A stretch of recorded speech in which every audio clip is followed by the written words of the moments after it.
Hey guys, this is Charlotte, and you're watching Going In Raw. Hey, friendo, Steve here. And Larson. And welcome back to Going In Raw, the only pro wrestling podcast you need to be listening to right here at youtube.com/Steve and Larson. Available wherever podcasts can be found, and of course, taped live at the Twitch at twitch.tv/Steve and Larson. Wrestlemania Backlash is coming up this coming Sunday. We'll be doing our reactions live for the friendos on the YouTubes, and of course our recap will be on the Twitch, so be sure to join us for that if you're so inclined. This was the final Raw before Backlash, of course. I know the bar is awfully low because last week's really was like especially I went back and I looked at the breakdown for last week's Raw, and it was awful. Basically every Raw since Mania has been at best bad. Yeah, you know. Yeah, like last week's was damn near unwatchable. Yeah. This week I thought was an improvement, if not a turnaround. I thought that it was definitely better than last week, which again, really low bar.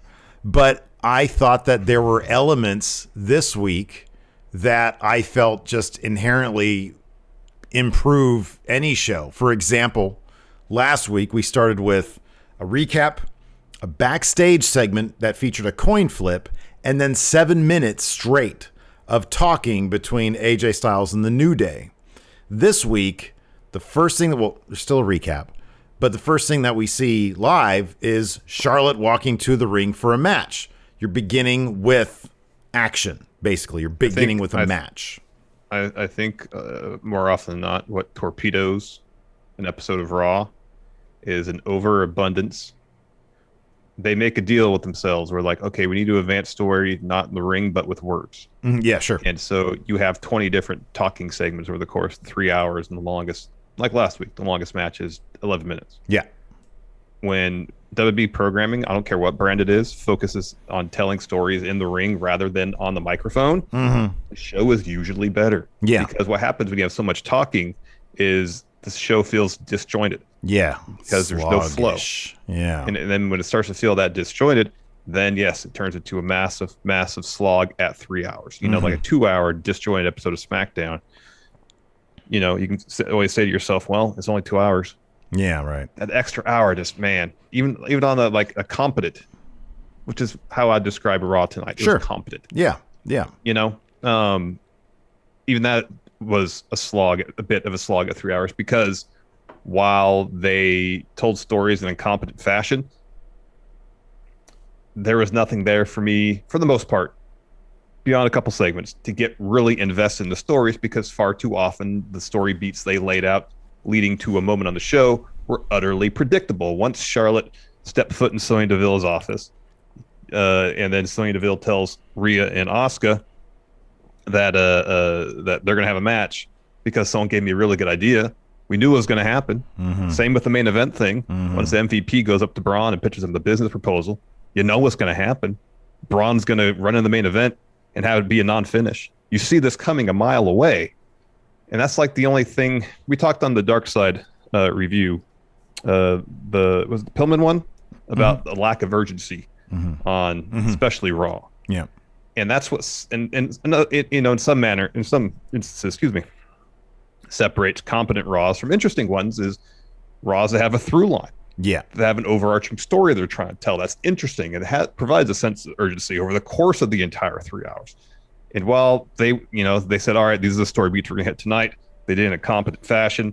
I didn't feel like there was any real sense of urgency throughout the whole course of the show. No, and they're kind of, I mean, look, any turnaround with Raw is going to not occur with a go-home episode. I do feel like plus a go home episode of a B level paper of a Backlash, which is exactly. It's like the leftovers, WrestleMania leftovers, basically. I think that, maybe because they had this WrestleMania Backlash scheduled, they're just like, okay, well, we know that this is going to be sort of picking up loose threads from WrestleMania, or just inventing threads that really shouldn't have, been reinvented from WrestleMania, Damian Priest and Miz, et cetera, et cetera. It wasn't going to happen here, but I do feel like this episode of Raw did feel like it was actually maybe, and I'm curious to see if anybody says anything about this, this one might have actually been written and not rewritten at the last minute. I felt like any promos that were delivered didn't feel like, you can always kind of tell, or you can always suspect when a Raw is rewritten, when they're like, okay, go out there and talk for, like last week felt like it was rewritten at the last minute. People were, confused about their own lines, their motivations, and then they would go out there and talk for 7 minutes. Last week, it felt like the show wasn't written. It felt like it wasn't. Yeah. Like, hey, go out there. You got 8 minutes. Just fill 8 minutes. It seriously felt like during that opening segment last week that AJ Omos and the New Day were just like, okay, go out, you talk for 3.5 minutes, you talk for 3.5 minutes, and you're going to have a match. This week didn't feel like that, which is an improvement. And anytime you write the episode ahead of time and give the talent time to really understand what they're doing and everybody's on the same page, it's going to be an improved product. That being said, none of the stories that they have to tell, are going to be that. None of the stories are compelling right now. And I mean, that's just a fact. I thought, and I agree with you. I understand that we saw Braun interrupting that main event coming from a mile away. I still like how that entire last segment was executed. The match was really good, and Braun coming in and just annihilating everybody, I thought added a lot to that match. Or I'm sorry. It added a DQ to the match, but I thought it added a lot to the build. It was a good punctuating moment, if predictable, to Backlash, because Braun was just, doing what Braun does best, being a monster. I thought it was fine. So I thought that was good. I mean, some of the stuff, it was as entertaining as it could be, given what we had. For some reason, I thought that Ryker being obsessed with the tomatoes was pretty funny. The RKBro New Day stuff, I thought was pretty decent, with Orton sort of being in just a foul mood and RKOing everybody at the end. I thought that was a decent thing. I thought we were close. I think that we would have gotten a 4-star match tonight with Sheamus and Carillo, but it had to be stopped due to Carillo getting hurt legitimately, and we're still sort of waiting to hear what happened with that. I thought there was a decent step with, their tag division obviously is incomplete, is so depleted right now, that the fact that they did a sort of reintroductory promo for Lucha House Party, makes me think, okay, cool. At least they're going to give them, something, they're not just running around chasing the 24/7. 24/7 title was nowhere to be found. Hasn't been on TV in a while. Which I'm very happy about. So I thought that there were a lot of little seeds that they can pick up after Backlash. I thought one of the stronger bits on the whole show was the Cedric Alexander Shelton Benjamin match. Yeah, agreed. The match was really good. I thought Cedric was great. In a lot of ways, reverting to kind of the character he had during his early days in the Hurt Business, bit of a hothead, was interesting, and Shelton taking advantage of that. Yeah. And apparently busting out his old finish to get the win. Yeah, I like that. That was good. Yeah. I thought that was really strong stuff. But a lot of the other stuff, and you mentioned some decent stuff as well, but a lot of stuff that's decent, but not a whole lot that's really actually involving. It's stuff that if it was woven properly, there's always good bits in here and there, and I thought that tonight had many more good bits than usual, but because Raw is so disjointed, just the way they write it, the way they have written it.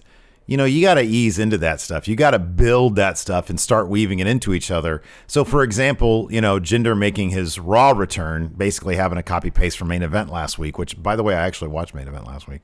Having him fight Jeff Hardy and debut his new faction, basically, I thought was a positive.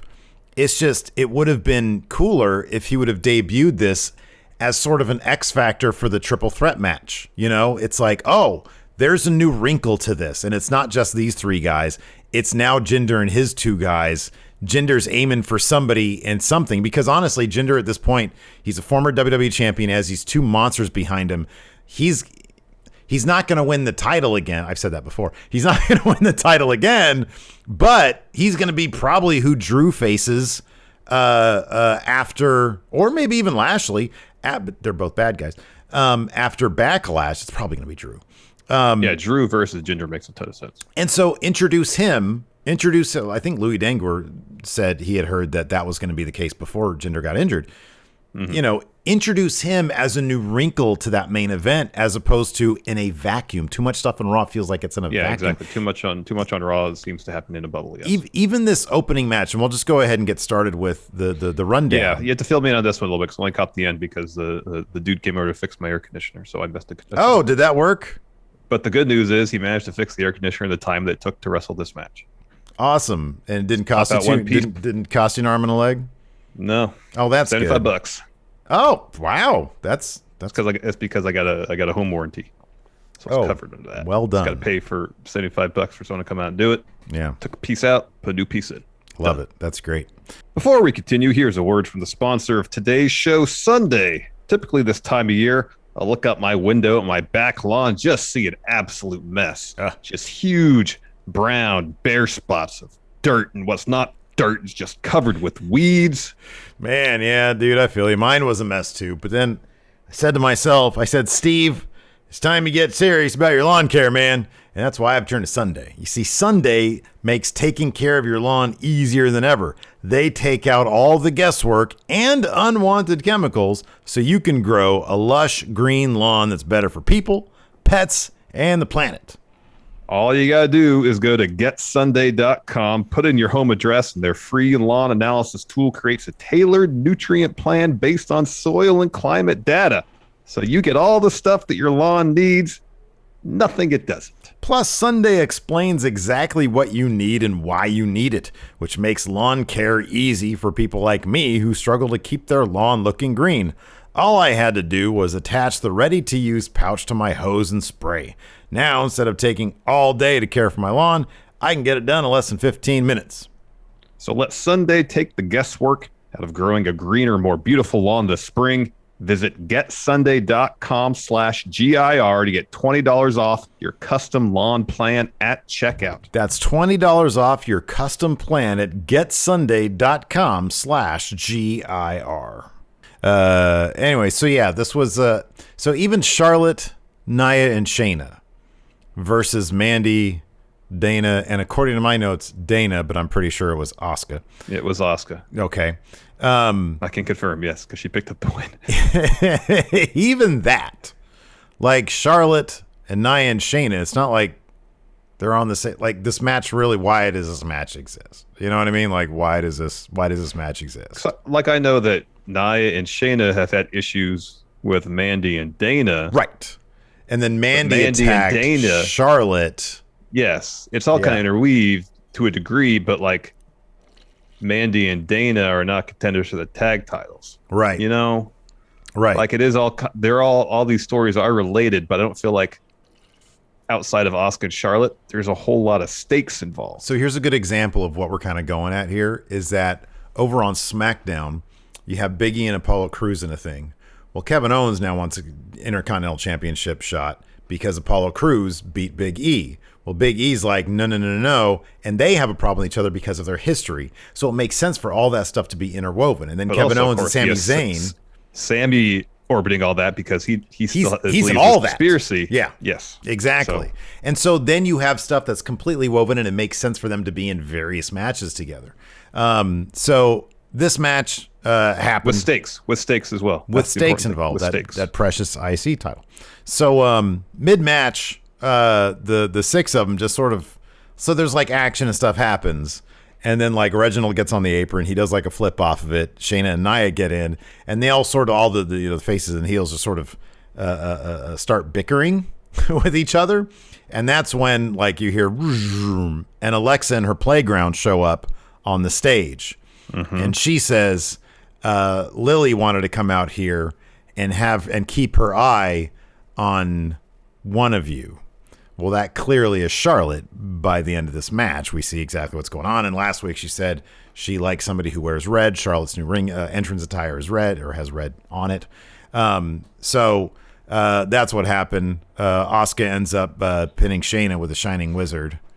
Was Shayna's legs getting worked on this match, or was it a thing where Alexa showed up on the ramp and by some supernatural force, like her legs gave out? Because when I walked in, it seemed like she was fine, and then like her legs just gave out on her. Oh, I didn't catch that. It wasn't a supernatural thing. She was probably getting worked. I think her and she was in the match a bunch. So yeah, Asuka ended up getting the Shining Wizard for 3 on Shayna. After the match, Charlotte sort of stares at Alexa. Pretty much. Did Charlotte attack Asuka after the match? Yeah, she dropped her with the that's boot. what it was. Okay. And she sort of stares at Alexa, pretty much ensuring she's not. I don't think she's going to win on Sunday. I think no, it doesn't Alexa seem like and it her is Alexa gonna be and the Lily were laughing at her. Yeah. Charlotte. Again, so some people have pointed out, I think it was a Backlash in 2017 that Jinder Mahal, I think that's what somebody said. I thought it was 2016, but a title has not changed hands at a Backlash in a very, very long time. I think there might be one smallish title change at this one, maybe. But probably the SmackDown tag title. That's what I was thinking. So anyways, I don't know if you were trying to not say it directly, but whatever, I just did. Anyways, so after that, we have the New Day backstage. Riddle rolls up on a scooter. This was Riddle's funny. thanking This was them actually funny. for letting him know about the tag team registration forms. Of course, New Day mentioned that in the build-up to their match against AJ and Omos at Mania. Kofi says, little known fact that you got to register if you're hold a on tag a second. team. I'm sorry. I didn't mean to cut you off here. Apparently, Lily did do a magic thing on Shayna's leg. That's what everybody in chat saying. My apologies. I sort of turned away for a second. I think I was eating. Could be. I stepped in and like Shayna's, it's like the old earthquake exhibit at the Academy of Sciences in San Francisco with the ground shaking. She's doing this. Oh, That's really? Oh, that's hokey. Doesn't exist anymore. That's hokey. Yeah. Boy, that chicken she must did a have good been job of it. She did a good job of it where it looked like she was about to buckle at the knees. I'm just doing this, because you can't see my legs. So I'm yeah, right. Okay. doing that. But she did a good job of selling it. That's why I thought, But then again, it was right when I walked in. I missed whatever preceded it, so I want to make sure that it was. I didn't want to say anything. It was about it being supernatural, unless I knew for sure it was supernatural. Yeah. Well, it was supernatural, evidently. All right. Here, I'm going to cut this part out. Yes, it was totally supernatural. Lily messed with her legs. See, and I can cut out the part where I didn't know that. Fine. See? Yeah, it makes me look less like an idiot. It's great. Well, I mean, sometimes you just, you look down for a second. I had 2 amazing chicken thighs and like some stuffing. What am I supposed to do? Pay attention to everything? No, you got to pay attention to that luscious meal in front of you. Yeah, man, it was so good. Sounds good. So anyways, so Kofi says a little known fact that you got to register to be a tag team in WWE, unlike AJ and Omos. And Riddle starts wondering if they're going to throw some bromados again this week. And New Day says, not all out. And they said, do you have any bro nuts that we can throw? Riddle goes, nah, out of those 2. But he is talking about how funny he thought it was that Randy got pelted with tomatoes last week. And then New Day's all to Riddle. It's like there's someone behind me, isn't there? Yeah. He turns around. It's Orton. He's creeping up behind Riddle. Mood too. He was in a bad mood. He was super salty. And Riddle says, I was talking to Orton, says, hey, your face was priceless. You got to admit, it was pretty funny. And Randy says, you know what I find funny? Ending careers, killing legends, kicking people in the head, setting things on fire. Mm-hmm. He tells Riddle in the New Day, I'll see you in the ring. Riddle says, I'll catch you later. He says, you get it? Catch him like he didn't catch the tomato. Yeah, yeah. I popped hard at the tag team registration forms. Yeah. When we do our tag team turmoil trivia, can we have the tag teams fill out registration forms, please? Of course. Good. Because they're not a real tag team unless they have registration forms. After that, we had MVP lurking outside Braun's door, hesitant to walk in. He does. Says he's got business to discuss. He says Lashley didn't beat you last week. Drew did, and if it wasn't for Drew, Lashley thinks he might have had a chance. MVP says if Lashley has to lose the title, if he has to, he'd rather lose it to Braun than Drew. And if Drew were to be somehow taken out tonight, it'd be a one-on-one match, and that would benefit both Lashley and Braun. And Braun says, I don't like you. And he says, that's okay. A lot of people don't like me. It's not personal. It's business. I'll be honest, the MVP's business proposal here was not that impressive. It's a lot of mental gymnastics he's playing, but he's got to give it a good shot. He does. I mean, he's in a situation where it's hard to make a strong pitch to Braun to kind of do what MVP wants him to do. Mm-hmm. But like the whole, if Lashley has to lose a title, he'd rather it's to you. Why? It's just simply not believable. It's not believable at all. Let me ask you something. It's just simply not believable. I understand the numbers don't lie. Okay, I understand that. 33 and 30% chance now each man has in this match. That's a statistical thing, right? Yes. But yes. If you're a tactician, you got MVP down there with you, right? Doesn't that sort of increase your odds a little bit because you got MVP with you and you could take advantage of, the chaos of a triple threat match? It's no DQ as well. And you have your dude with the cane down there who could do whatever, who could distract, who can, do all sorts of stuff.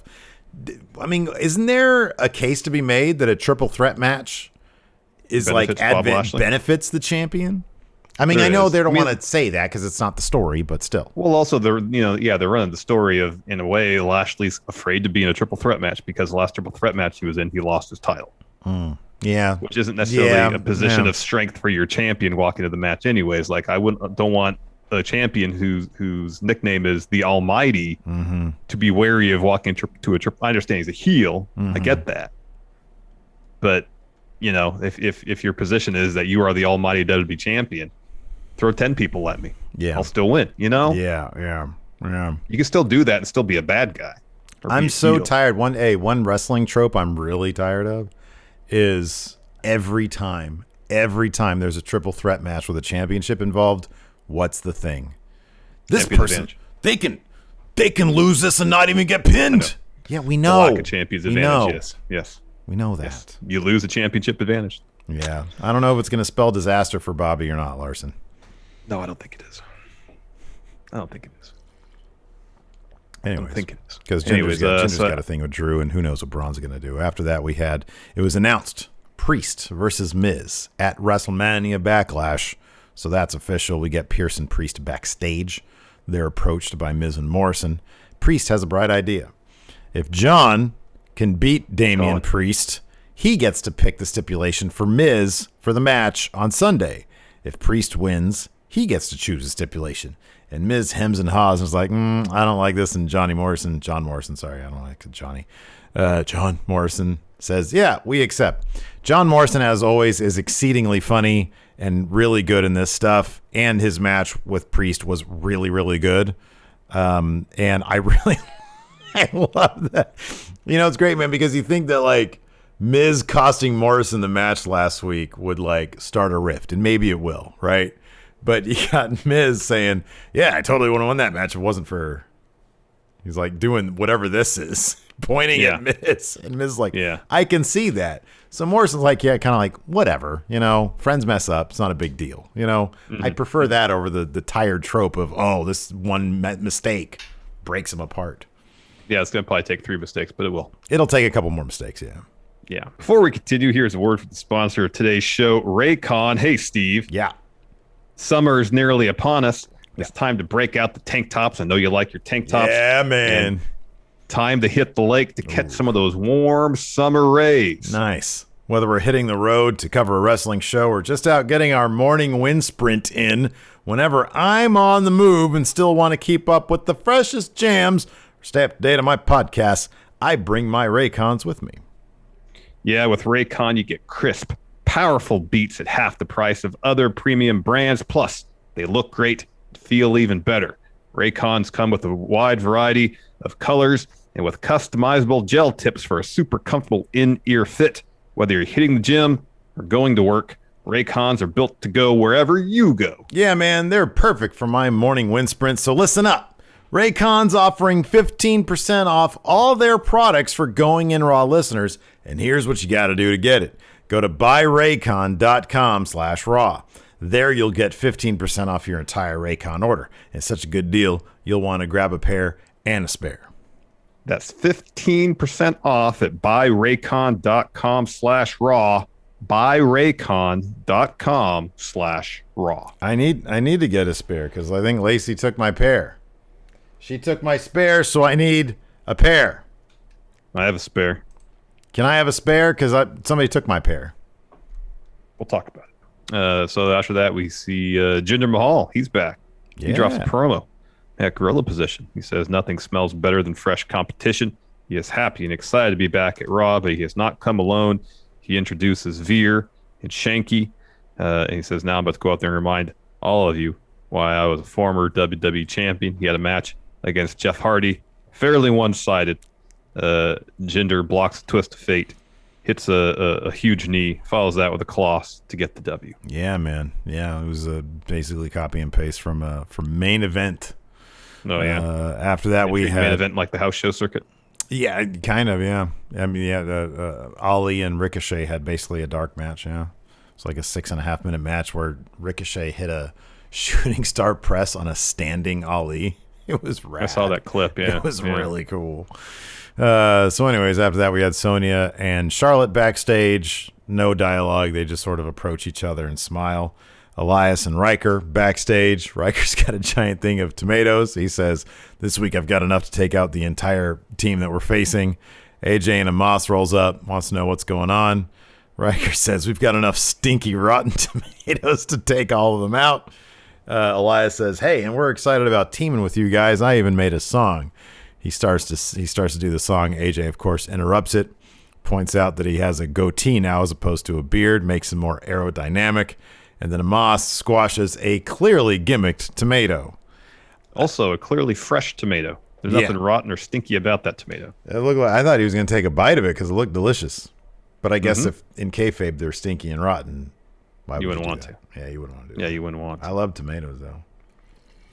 Yeah, tomatoes in the right place are pretty darn good. I used to eat them as a kid. Like the fruit lady would just roll up in her van, and I'd be like, she should like a full size tomato or the little cherry tomatoes. No, like a full size tomato. I just would you eat it like an apple? Like it was an apple. Yeah, wouldn't even go home and wash it first. Probably did all sorts of damage to me. Who knows? Who knows? I love tomatoes. So we have that 8-man tag match next. Riddle for a stretch. He's getting isolated, which often seems to be the case in his matches, tagging with Randall Keith Orton. Before that, he kind of fends off Ryker and Elias, and Omos tags himself in. He wrecks Riddle. He wrecks Xavier Woods. He wrecks Kofi. Tosses Riddle into his own corner. Orton tags himself in while Omos has his back turned, but when he turns around, Orton, who's trying to sneak into the ring, just rolls out. Back from commercial. That's when Riddle is isolated. He eventually gets the tag to Kofi, who tags in Woods. They go on an extended bit of run against AJ. Eventually, Elias runs interference, allows AJ to get a tag to Ryker. Heels are back in control. This time, Xavier Woods is isolated. He hits a jawbreaker on Ryker. Can't get the tag. Eventually, he gets the tag to Riddle. Riddle's in. He hits a bunch of moves. Hits a Bro Derek on Elias. Omos in to break up that pin. He throws Riddle into his own corner. Orton tags in. Riddle leaps off the second rope. Omos clocks him. He doesn't know that Orton is a legal man. And meanwhile, New Day are on the floor ringside, essentially like wishboning AJ. That was hilarious. Kofi's got one leg. Xavier Woods has got the other leg, and they're kind of pulling his legs apart, like stretching his groin muscles, but also spinning him around. It was cartoonish. It was silly. It was funny. So Omos goes out there. Omos is like, they kind of chase them off. He looks at them at first, and he's like, I mean, it's harmless, but I really don't like them doing that to the guy who's probably paying Omos's paychecks. He's like, what? Stop doing that to him. I mean, at least, at the very least, it's disrespectful.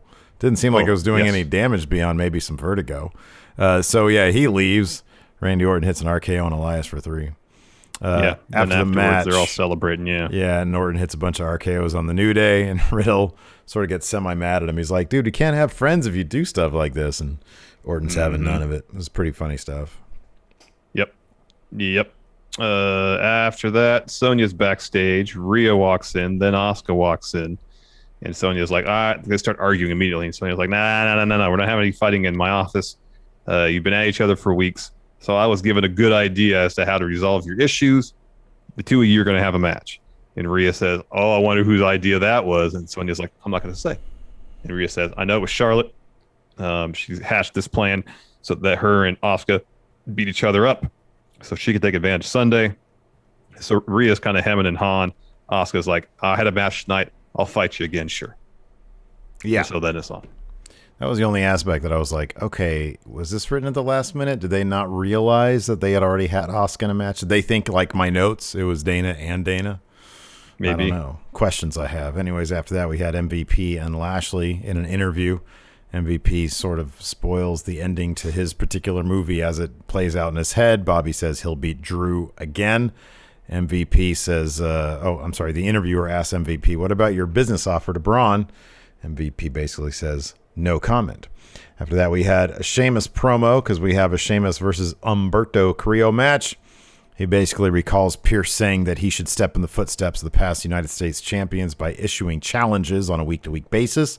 He says, why should I follow in the steps of those dopes? You should earn the title shot. And he made a point of pointing out Adnan Virk. He said he was clearly out of his element in commentary. He says, should he get a shot too? Should everybody get a shot? He says, Humberto should come out here and earn my respect, but all he's going to get is a kick upside his head. So then we had Sheamus versus Carrillo. Ooh. Dude, this was really shaping up to be something special.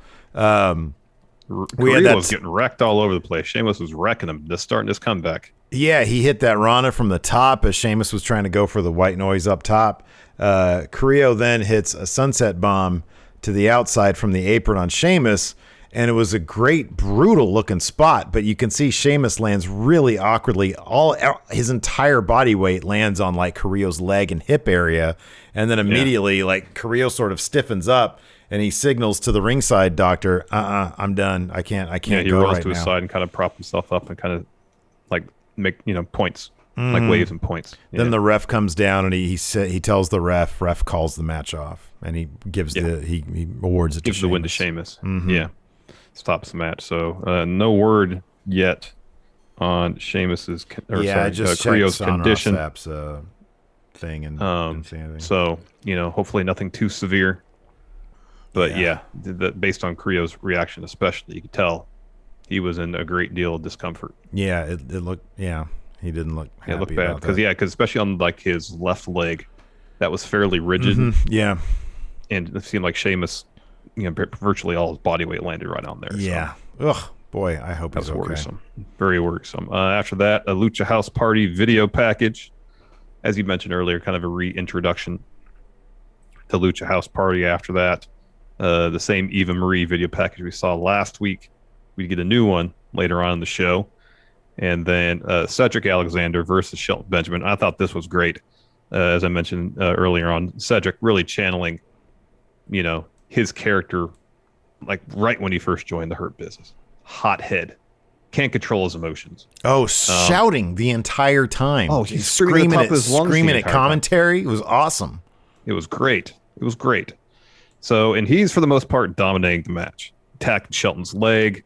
Eventually he hits a neuralizer, and rather than picking him up, hitting a lumbar check, he just starts talking crap. Oh, dude, Crap. Commentary, taunting, talking crap to Shelton, getting right in his face and yelling at him to get up. And Shelton does. And doesn't go for pay dirt because Cedric had already escaped that twice during the course of the match. Hits T-bone suplex instead and gets the win. Yeah, that was pretty rad. I hope it was just really effective storytelling in a matter of like 7 minutes. I know, and I hope they let this take its time and go through some twists and turns, because you can really do something special with these two guys. Just give them some time. All right, before we continue, here's a word from the sponsor of today's show, Manscaped. Hey, Larson, let me ask you something. Yeah. Has there ever been a time when you were like trying to clean up that thicket of yours down there and shaved a little too close for comfort? Yeah, Steven, I'll be honest, it's a bit of a nightmare when that happens. It's hard to really put into words the horror when you're trying to groom that front area of yours and accidentally clip off a little bit of ball skin. Oh, boy. But you know what? We're here to tell you that days of having to worry about nicks and cuts to your undercarriage are a thing of the past, thanks to Manscaped. Yeah, Manscaped just launched their Lawnmower 4.0. and I have been blown away by its performance. Manscaped has truly engineered the ultimate groin and body hair trimmer with Lawnmower 4.0, thanks to its cutting-edge ceramic blade, which reduces grooming accidents thanks to their advanced skin-safe technology. I now feel like I can trim my boys without fear. Lawnmower 4.0 also includes a multi-function on-off switch with travel lock, a 4000K LED spotlight so you can see exactly where and what you're trimming, wireless charging, and allows you to customize your trim with additional guard lengths with sizes ranging from 1 to 4. Join over 2 million men worldwide who trust Manscaped. Believe us when we say that your balls will thank you. I'll say thank you, friendo. Get 20% off and free shipping with the code RAW at manscaped.com. That's 20% off with free shipping at manscaped.com and use code RAW. Unlock your confidence and always use the right tools for the job with Manscaped. Yep. After that, Angel Garza is in the middle of a photo shoot. Drew Gulak comes up, says, "Do you have any respect for our profession at all? What you did to me last week hasn't happened to anyone. You embarrassed me." And Garza is very dismissive. He's like, "What's your point?" He was like, "My point is you humiliated and embarrassed me. That's my point."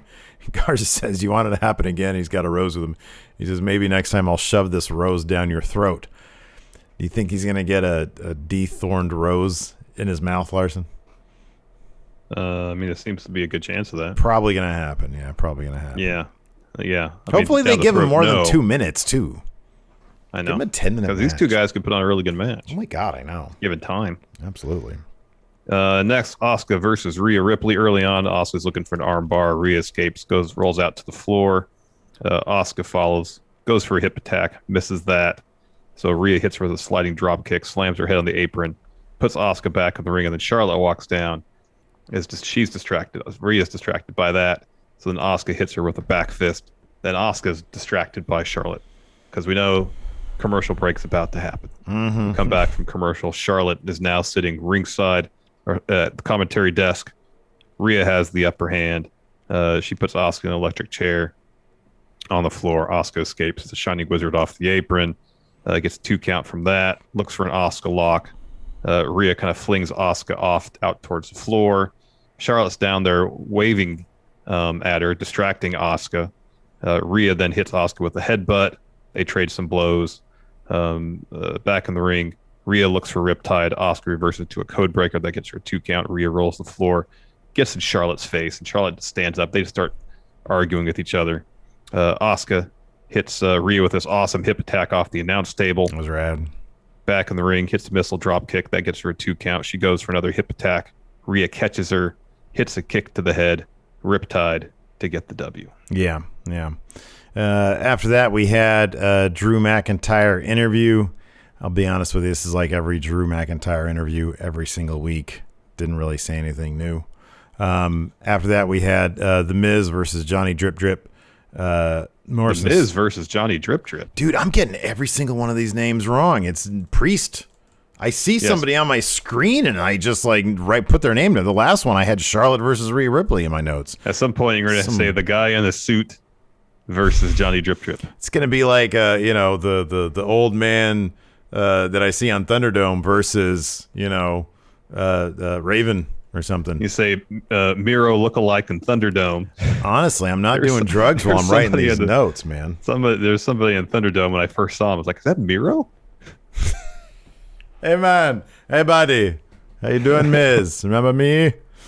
Anyways, there was that great bit where Morrison just nails Priest point blank with a knee strike, gets the upper hand after that. Miz distracts on the this was so silly. So Miz is obviously trying to get Priest counted out on the outside.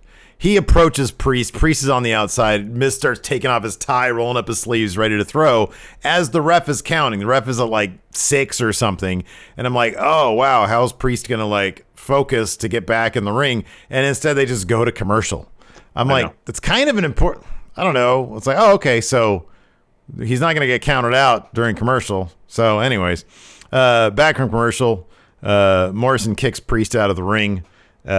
Distracts the ref while Miz lays out Priest with a giant boot and then blames it on water on the ground. Said he slipped, so later on he gets a towel and he starts trying to dry the area. Morrison gets Priest back in the ring, tries to pin him, doesn't even get one. Priest, he does the bell ring, which I saw it this week, man. That really needs to be his finisher. That's great, man. Yeah, that's so good. So Priest does the bell ring. Morrison recovers. Priest lays in some kicks on Morrison. Broken Arrow gets him 2. Priest is able to counter a top rope Spanish fly, goes for a choke slam. Morrison counters with a roll up. Priest gets out of that, gets Morrison in the hit the lights position. Of course, Miz sees this, is like, oh crap, I need to help. Distracts, copy and paste from last week. Morrison counters, hit the lights with the roll up. But again, ref is distracted, doesn't get the pin. Morrison's able to recover from that with a hit the lights for 3. After the match, immediately Miz attacks Priest. Priest quickly gets the upper hand. Miz runs off. So instead of, he sends a message to Miz by hitting poor Johnny Drip Drip with another hit the lights. Mm-hmm.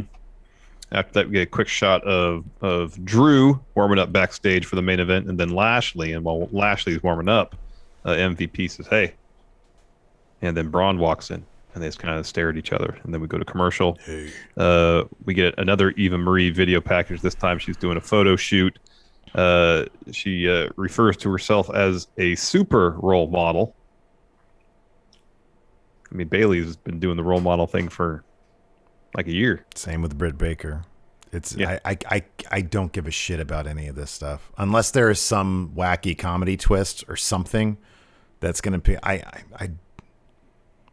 I don't care.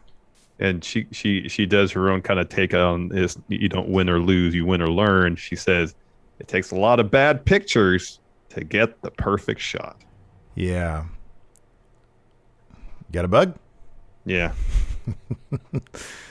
Yeah. After that, I don't care about this Eva Marie stuff. It's definitely not the all red everything angle that they had with her 5 years ago. I mean, honestly, inspired and creative. The best thing was that voiceover. See, so good. And even the wardrobe malfunction stuff. Like, I was kind of curious. Okay, where are you gonna go with this? Because it is kind of funny, but like, I don't, I don't know. I guess she's the bad guy because she's supposed to be an influencer or something. I don't know. We get a quick bit backstage at Adam Pearce's office. Priest walks in. He knows the stipulation he wants. He wants a lumberjack match because Miz always runs away. Says, I don't care who surrounds the ring. Raw superstars, SmackDown superstars, aliens, zombies. He doesn't talk like that anymore, though. He doesn't talk like... He doesn't do this anymore, so we can't do the impression anymore. We could, but it's kind of outdated now. He wants aliens and zombies. That's what he wants. Well, he'd be fine with aliens or zombies. Yeah. So I saw Karrion Kross pop up on my screen here. Thought he was going to Raw, huh? I thought it was a commercial for NXT. Wasn't it? It was. No, I thought he had like a promo. So I went and saw Twitter. People were like, oh, it's like a proper promo. He was talking about Gargano. Yeah. Was it longer than 30 seconds? Was it longer than 30 seconds? Wait, what do you mean? Oh. Like, was it a commercial that, run on USA Network, or was it a promo, obviously, to promote NXT, but part of Monday Night Raw? Oh, I don't know. Probably part of Monday Night Raw. All right. So I thought it was the former. I thought it was just a commercial, so I stepped away. But it turns out it was actually a promo. That's what I saw on Twitter after the fact. Yeah. No, it was. They were just promoting NXT. Well, that's cool. They don't do that on Raw ever, so that's neat. No, I know. I've noticed they've kind of been doing that a little bit more since they moved to Tuesdays. At first I saw it, I was like, I know this isn't that, but how cool it'd be if this is his Raw promo. That'd be neat. But he's NXT champion. I mean, I want more cross promotions. I want more stuff like that, man. Well, you got some cross promotion here, literally. Well, no, I mean like cross brand stuff, but like NXT stuff. I don't know. That was get it. Cool, cross promotion. His last name's Cross. Some Karrion Kross promotion. That's good. I like that. Sorry, I my phone beeped at me and I missed the joke. All right, it's good. It's good though. So, anyways, after that, we get the main event: Lashley versus Drew McIntyre. Lashley is dominating early. Braun's walking backstage. Lashley dominated a good chunk of this match. Drew would get some offense. Lashley would sell it for about 2 seconds. and then just start laying into Drew some more. This was good. Yeah, it was a fun match. At one point, Drew has the advantage, hits a couple overhead belly to bellies, and then a neck breaker. Looks for a future shock. Lashley escapes that, but Drew hits the headbutt. And I like this. MVP starts like slamming on something, getting loud, try to distract Drew.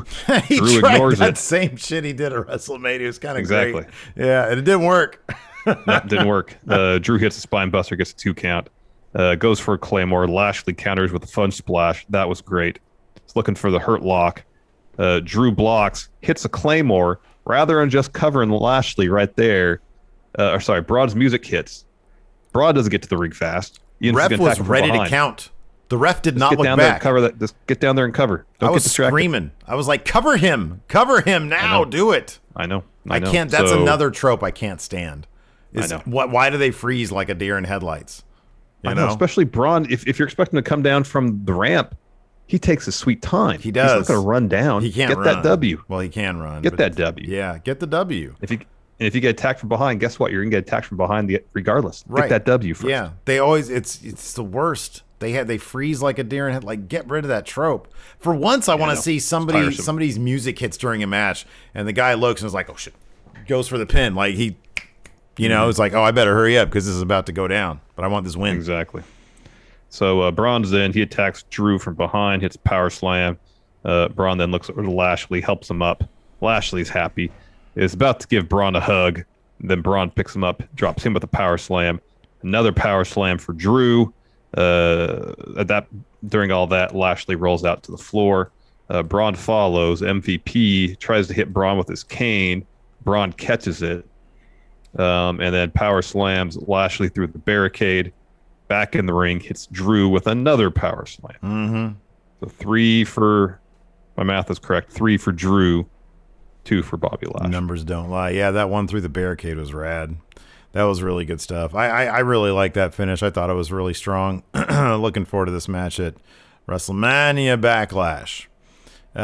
Let's go ahead and answer some questions. I have a thread right here on the Patreon at patreon.com/Steve and Larson. First up, Alex Foster says, hypothetically, let's give Vince the benefit of the doubt when he tears up the script and rewrites the day of.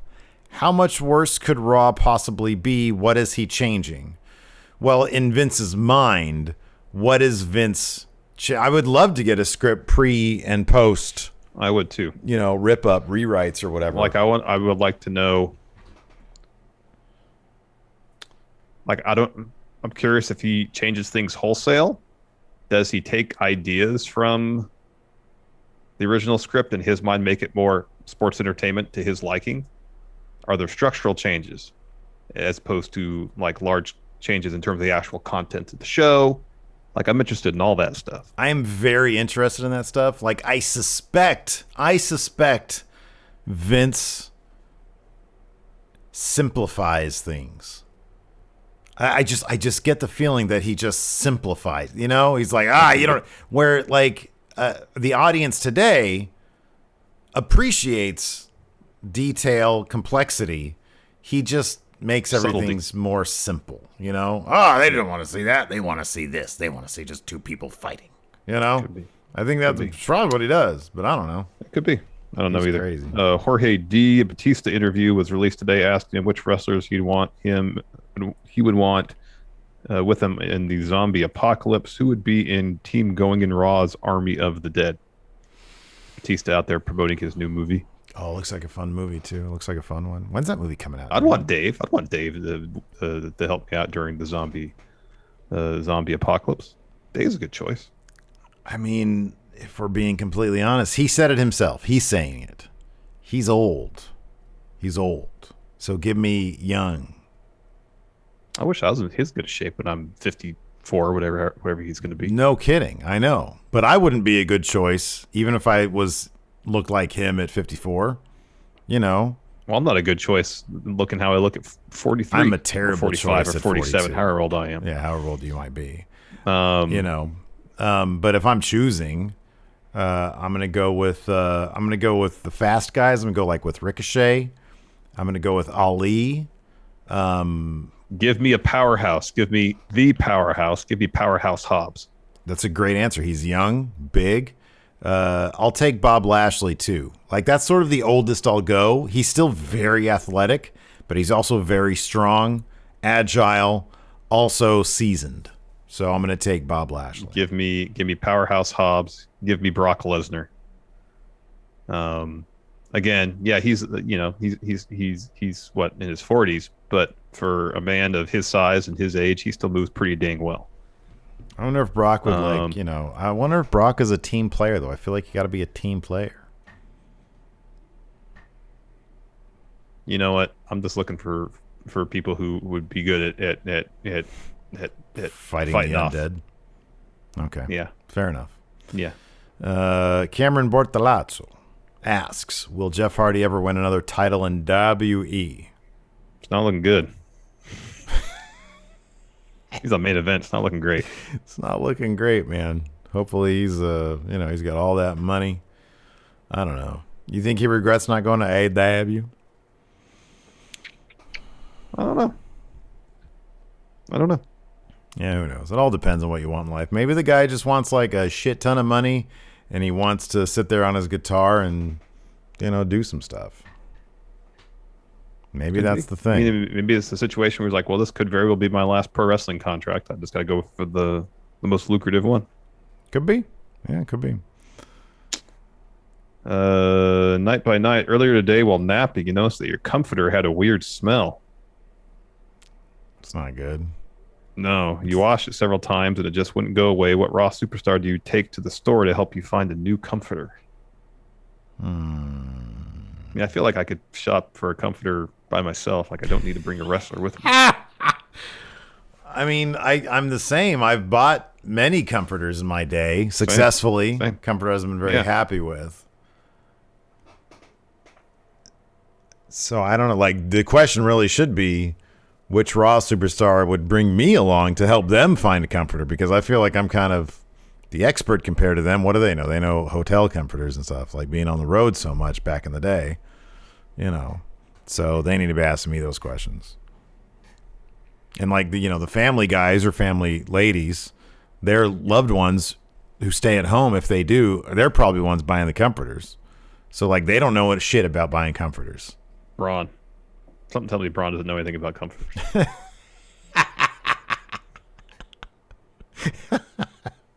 Braun, did you even look at the packaging? It said this is a kid's size comforter. Yeah. Braun, this is for a twin bed. Twin bed. You're probably a Cal King guy. Yeah. Yeah. I mean, is there so he says, I'm going to need two of them then. Yeah, exactly. Because Cal King's what do you guys have? A Cal King or a King? Is it the long one? I don't remember. If it's the long one, it's a Cal King. Yeah, I think ours is it's basically a square. Okay, yeah. Yeah, we've got a King. It's great. I love it. Yeah, it's nice having all the room you want. Just a sea of comfort.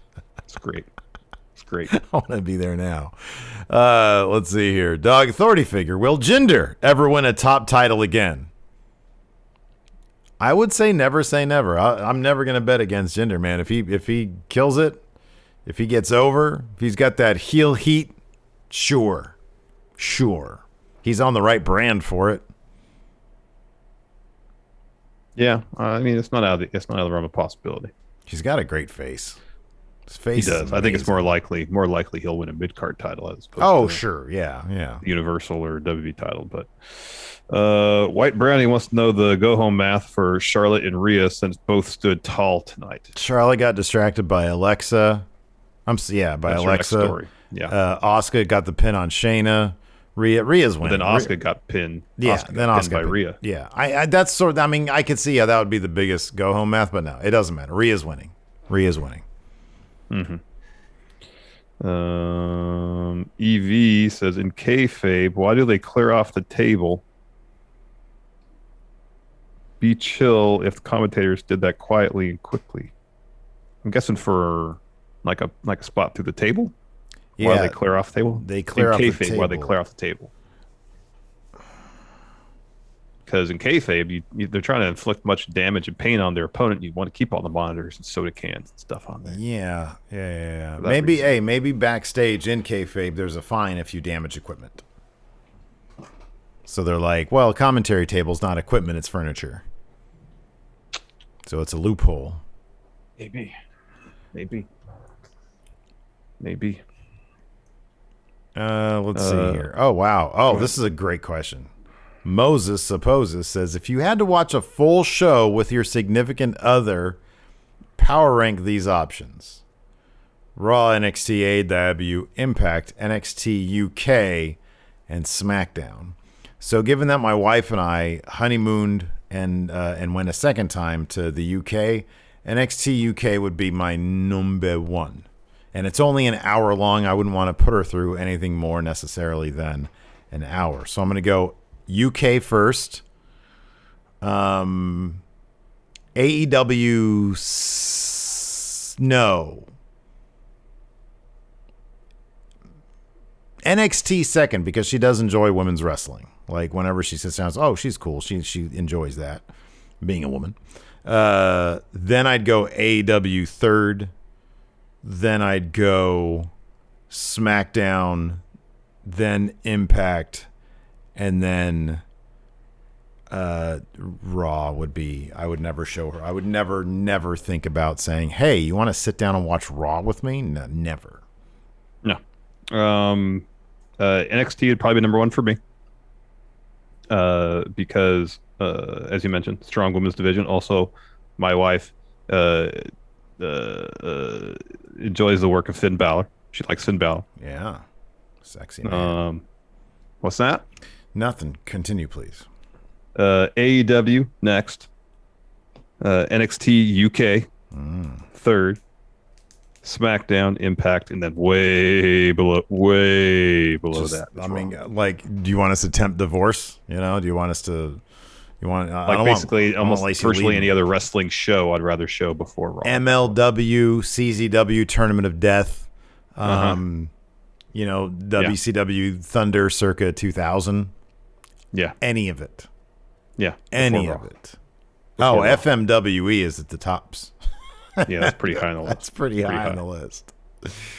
Dr. Lipkin, I've always wanted to see a champion hit a low blow on a Money in the Bank cash-in. I feel like that's the same vein as going for a roll-up when someone's theme music interrupts your match. Oh, as far as a trope. Well, it's kind of like if you're in a no DQ match, first thing you should do is go right for the front area. Both people should be trying to kick the dick. That's what they should totally be doing. Yeah, I agree. And yeah, I do think that a Money in the Bank, you know, if you're a champion and there's somebody out there with Money in the Bank, you need to always be on alert. Like, honestly, before any match that you have, you need to track down that person with the briefcase and beat the crap out of them. You know, sneak attack them, and then you got to be on the offensive. Exactly. Yeah. This is a good question from Zondo. If it had to happen, what person would you want to come in and rewrite Raw at the last second? Zondo says the correct answer is the Good Brothers.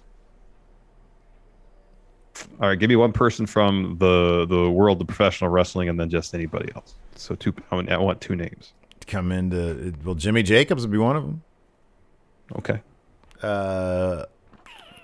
And so, like, wait, are they allowed to be from WWE as well, or no? Yeah, they can be from any. It'd be Jimmy Jacobs. Hey, you know what it'd be Scott D'Amore. Jimmy Jacobs and Scott D'Amore. I think I don't know. He was with Impact for a spell. I haven't seen him there in a while. Yeah, I don't know if he's still there. Good answers. I'd put Paul Heyman high on the list. Oh, good one. And then Werner Herzog. Okay, the WrestleMania. I want him to rewrite the WrestleMania. I'm here to rewrite the WrestleMania. Okay, but just to be clear, when you're writing this, refer to it as Raw. What is that? I am here to rewrite WrestleMania. But we're headed towards WrestleMania Backlash. I don't know anything about this Backlash. Let's see here. This is good. Dog authority figure. Aside from filing the appropriate paperwork, what else should be the requirements for being a tag team? Matching gear, an entrance theme. So, a conglomerated name, matching gear, and yes, an entrance theme that is not a mashup of your two themes. Those should all be requirements. A tag team finisher as well, a combo finisher. Yeah, I think for me the requirements are more how do they wrestle as one in the ring. That's more important to me than anything. So you're looking at like an audition process, like a tryout. All right, let me see your tag team moves. See if you qualify. All right. Yeah, for me, it's obviously the requisite paperwork is important, but also you got to be a cohesive unit in the ring, and part of that is double team maneuvers. Okay. Sounds good. Like the matching theme. Yeah, like I can't stand the mashup themes, but if you give me a team that's really good in the ring and have a trash mashup theme versus a team that's trash in the ring but has a really good theme, I'm gonna take the good team, the good wrestling team, as opposed to the team with the good theme every time. Well, yeah, but I memean, what you're talking about is just, are you a good tag team or a bad tag team? Not, are you a tag team? I'm like, hey, you're applying to be a tag team? Okay. You guys part of applying to be a tag name. team is the qualification is to serve as a tag team. Wouldn't you agree? And you want to hire the best people for the job. Well, if two wrestlers come to me, if they're already on my roster and they're like, hey, we're singles guys, but we want to be a tag team. Show me you can be a tag team. You have to pass a qualification test first. Yeah. Have you practiced your doomsday device? Okay. Now show me your own take on it. Show me that you're capable of doing something. My thing is this. Outside the box. My thing is this. Sink or swim. You show up, you got yourself your paperwork, your entrance theme, your Tron, your matching gear, and you have a name. All right? Good. Now, if you suck, you're not going to get anywhere. And so if they don't have good tag team moves, they're just not going to get anywhere. But hey, we've got a complete package now that I can market to people. So how are you going to market a tag team that's no good at tag team wrestling? Well, if they suck, then they're not going to, regardless, they're not going to do very well. Then they're just going to go back and suck at being singles guys. I don't know. Okay. Well, give me a tag team that's adept at tag team wrestling. That's something I could really market. All right. Fair enough.